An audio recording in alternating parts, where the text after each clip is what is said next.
We have a ton to get through today. If you didn't know, last Tuesday, the House introduced a bill called the HEROES Act that's 1,800 pages long. And if you've been watching this series, you know that I read the bill so you don't have to, but I even gotta admit, I cheated a little bit. When I started looking at the bill and seeing the 1,800 pages in front of me, I realized that in order to really do this video justice, I had to find something a little easier. Luckily, the House Appropriations Committee actually put out a 71-page summary of what the bill says. So, I went through it title by title and annotated the heck out of it so that I could share with you exactly what you need to know from this bill. Now obviously if there's 1,800 pages, you're not going to need to know every single thing that's going on with this bill, so I broke down all the things that I think could affect you into an 8-page summary that I'll have posted down below in the link if you want to check it out after this video. So I read the bill, kind of, so you don't have to. I don't want to leave anything that I think is important out of this video. However, stuff that doesn't apply to most people or isn't as sexy, I'm gonna kind of fly through a little bit. But if you have any questions, leave them down below and I'll get back to every single one of them. Now this proposal, like some of the larger bills in Congress, is broken down into divisions. So whatever division that I'm talking in is gonna be up on the screen over here. This bill first talks about increased funding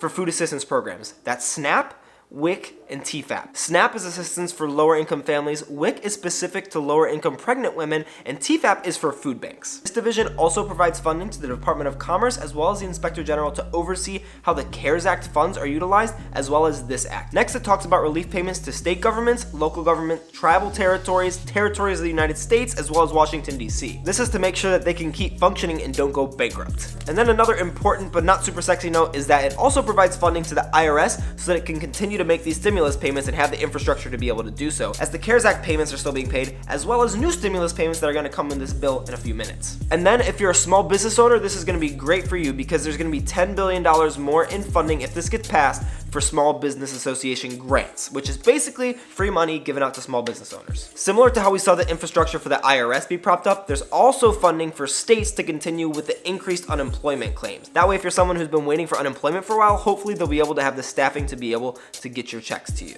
This also gives $3 billion to support mental health and prevent substance abuse, with $100 million of that going specifically towards people experiencing homelessness. And then something really interesting that I'd never thought about before is that $150 million is used to create nurse strike teams. Whether it's staff or residents, if 3 people get COVID-19 in a nursing home, the state will have the funds to be able to send out a nurse strike team to that location in order to help out, which sounds pretty sweet. And then in order to help with education during this coronavirus pandemic, it's going to provide $100 billion in funding to train teachers on trauma-informed care, which is awesome, to help with equipment and training on distance learning, and give emergency financial aid for students on housing, tech, healthcare, childcare, and food. This division also provides housing and rental assistance to a lot of groups of people, to lower income people with AIDS, to disabled people, to elderly people, to homeless people, to people who need emergency assistance, which means that they're about to become homeless if someone doesn't help. And this gives access to housing counselors, which would help with eviction and forbearance, and the technology to be able to do it all virtually so that people can stay safe. And then the last interesting thing from this division is that it actually provides $75 million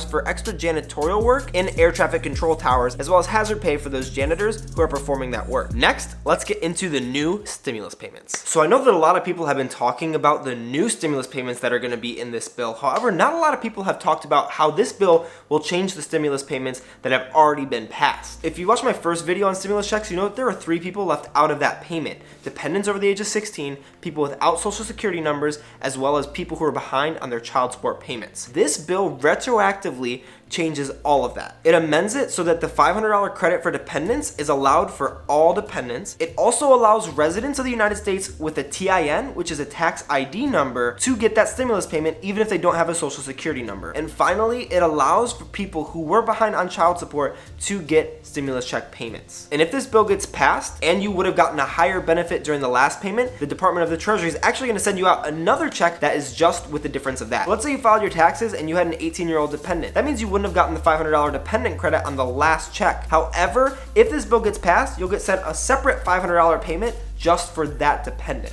This also makes those changes permanent to any other stimulus payments that are going to come out. And it doesn't allow anyone to take your money from you. That means that even if you have a garnishment on your wages or you're in bankruptcy, they can't take these funds. Speaking of more stimulus, let's talk about what this bill says for the new stimulus payment. And it's honestly pretty similar to what was passed in the CARES Act. It's going to be $1,200 per eligible individual who is the taxpayer who actually filed and will be receiving this credit. The income limitations are the exact same. However, the dependent credit is actually more. The dependent credit is now $1,200 per dependent up to 3 dependents. That means that if you're married filing jointly and you have 3 dependents, no matter what their ages are, you'll get a $6,000 credit. Now this is only a one-time payment. It's not monthly like the other ones that we've been talking about. I know during the CARES Act, it was also very difficult if you didn't file taxes in order to get this payment. So this bill has language that says that they will take your information from your 2018 or 2019 tax return, Social Security, the Railroad Retirement Board, as well as the Veterans Administration. And instead of you having to reach out if you were to file of your taxes, it says that the secretary has to reach out to you as a non-filer in order to tell you how you can get this payment. And I know that one of the big questions that we had based on the language of the CARES Act was, if you end up making more money in 2020, will you have to repay any benefit that you got? And this act makes it very specific that you won't have to do that with these payments at least. So if this gets passed and you qualify based on your 2019 tax return and you get the payment, and in 2020 you end up balling out and make 500 grand, you won't actually have to repay anything. However, if you didn't qualify based on 2018 or 2019 or qualified for less, if in 2020 you file, you'll actually get the additional payment come when you file a 2020 tax return. That also means that if you have a child in 2020, you'll get the dependent credit when you file your 2020 tax return. This new bill also has changes for the tax credits, the earned income credit, and the child tax credit. Specifically for the child tax credit, it increases the amount of the credit to $3,000 per child, $3,600 if they're under 6, and it raises the age limit of eligible children to 17. And if this passes, it specifically says that the secretary has to make best efforts in order to get this payment advanced to the taxpayer before they file their 2020 tax return. So that could potentially be even more money in your pockets now during this crisis. If you're eligible for a cafeteria or a healthcare FSA through your employer, a flexible spending account, that means that you can put money that you don't pay taxes on in an account for those specific purposes. However, only a small amount rolls over at the end of the year, so you have to use it or you'll lose it. This bill would allow you to roll over $2,750 of those FSAs, which is actually the contribution limit. So you'd be able to roll that over from 2020 to 2021, and if you don't use it because you're not eating in a cafeteria because you're at home, you won't have to worry about losing that money. Another interesting provision that actually might be very helpful for you to save some money on any health expenses is the one-time election for a health FSA all the way through December 31st of 2020. What that means is if you have any healthcare expenses where you're expected to pay out of pocket, you can make a one-time election into your healthcare FSA for whatever that amount would be, and you actually wouldn't pay taxes on the money that you're using for that healthcare. It's a little bit of a way to save some more money. But I'm not a tax professional. Consult yours if you have any questions about this. I'm just reading what I see in the bill, and it's not even been passed yet. This bill also takes away the itemization limit for state and local taxes. That limit used to be only $10,000, and if they take that away, people will be able to write off more on their taxes and save more tax dollars, even though it'll be a little bit more complicated for them and their CPA. And then if you're self-employed, there's a new interesting tax credit that is actually going to be created from this bill. So if you lost more than 10% of your income from 2019 to 2020, they're going to create a refundable tax credit that the government will actually be able to essentially repay some of your lost income. Details of that are pretty specific, and if you're interested, check out section 20213 of this bill, which is in Division B, Title 2, Part B. This bill will enhance Medicare and Medicaid so that there's no cost sharing for any treatment of COVID-19, and it creates an open enrollment period for Medicare A and B. If you are eligible, you're able to then do that if this bill passes. And then the bill further goes on to say that it's going to create a 2-month open enrollment period for all private health insurances that are qualified under the Affordable Care Act. And it would require that COVID-19 related services are covered at no cost sharing, so you wouldn't have to pay out-of-pocket expenses for those COVID-19 services to be covered. It also retroactively makes all testing free, so if at some point you ended up paying for a coronavirus test, you would be able to get that money refunded through the language of this bill. And it subsidizes some or all of your healthcare premiums if you're furloughed, laid off, or have reduced hours due to the coronavirus in 2020 through January of 2021. Then, as kind of a catch-all, if they didn't mention a specific healthcare plan, they said that any COVID-19 services would be covered at a no-cost sharing basis. Even for people who are uninsured, there is a reimbursement plan that's later in this bill. Some other health-related provisions of this bill is that it improves the national stockpile of healthcare items. It requires the Secretary of Health and Human Services to create an updated testing plan by June 15, 2020. It expands COVID-19 testing outside of traditional healthcare settings, like in community centers, something like that. It would give $75 billion to the CDC to conduct testing, contact tracing, surveillance, and maintenance, and reaching out to people who might have to get tested for COVID-19 in order to make sure that we're really doing everything that we can to be on top of this crisis. And then in order to incentivize people to start working for the Department of Public Health, it creates a loan repayment program for people who work there. The next major part of this bill talks about retirement plans. It expands pension relief for funds who are failing, so they'll have 30 years of pension benefits for people who are inside of those pensions,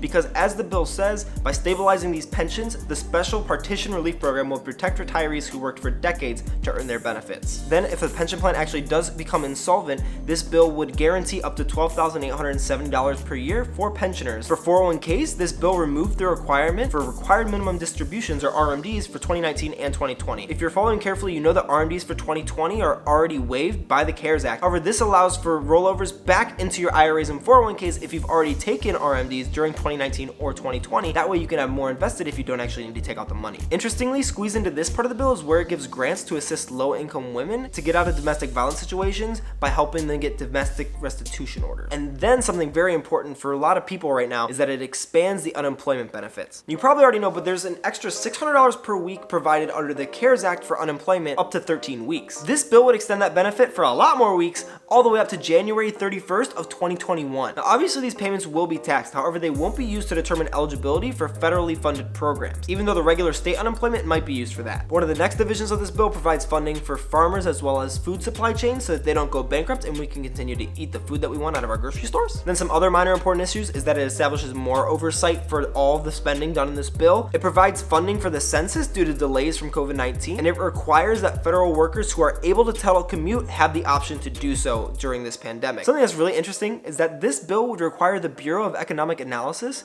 to perform a GDP analysis on every decile of income. Basically, that means it's going to see how the change in our economy affects every 10% of income. It also does that for the 1%. And this will really help to show the disparity of the financial impact of this crisis depending on how much money someone has. I'm not sure if any of my viewers are veterans, but there are a lot of VA benefits laid out in this bill. It allows the VA to help individuals experiencing homelessness with transportation, food, shelter, telecommunication devices, clothing, blankets, and toiletry items. It'll set up encampments for homeless veterans, specifically with some of them being in VA parking lots. This also prohibits debt collection for any VA medical debt during the coronavirus crisis. And then something else that's very important, because a lot of people have been laid off lately, is that there's actually changes in the FMLA requirements. FMLA is the Family Medical Leave Act, which guarantees your job if you need to take a leave for a medical purpose or to help out a family member who's having a medical crisis. In order to get FMLA, you have to have worked for your company for 12 months or more. However, this bill would change that requirement to only 90 days. That way, out of the 30 million people who've lost their jobs over the past few months, as they get re-employed, they won't have to wait a whole year to have their job protected under FMLA. Furthermore, it establishes an emergency FMLA program for people who have worked for more than 30 calendar days to have job protection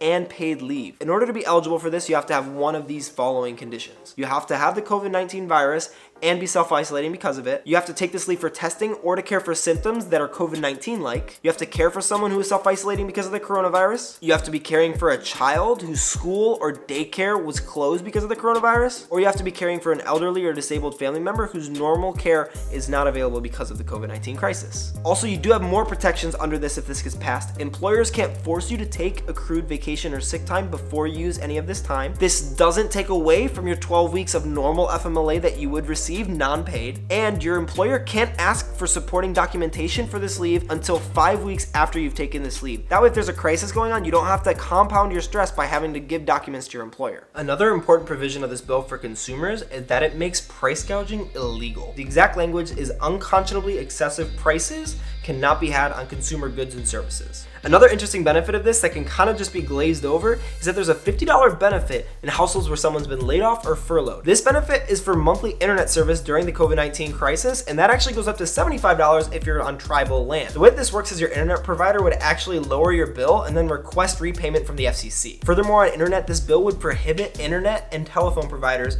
from cutting people's service due to hardships of the COVID-19 crisis. So if someone has a financial hardship because of this, they can't accrue any late fees, they can't have their service shut off, and this bill would make those services eliminate their cap on data usage, as well as open up all their hotspots for public use. Something else related to the phone is that this bill would designate 988 as the National Suicide Lifeline number. This bill would allow for federal work-study students to continue to be paid even if they can't do their job because of the COVID-19 crisis. And speaking of students, if you have student loans, you're gonna wanna hear what this bill has to say now. You probably know that the CARES Act had a loan forbearance program for federal student loans. However, you might have checked your loan and seen that you weren't eligible for it. There were some loans that were left out of that program, and this bill allows for all federally funded student loans, whether they're held by the government or by a private institution, to be a part of that program. It also extends the suspension of payments on student loans through September 30th of 2021. That's almost a year and a half from now. And then it gives an additional 30-day grace period. If you forget to make a payment during that period, you won't get any late fees after you do have to start making payments again. During this period, there won't be any interest accrual on your student loans. So if you do have student loans and you're able to pay on them,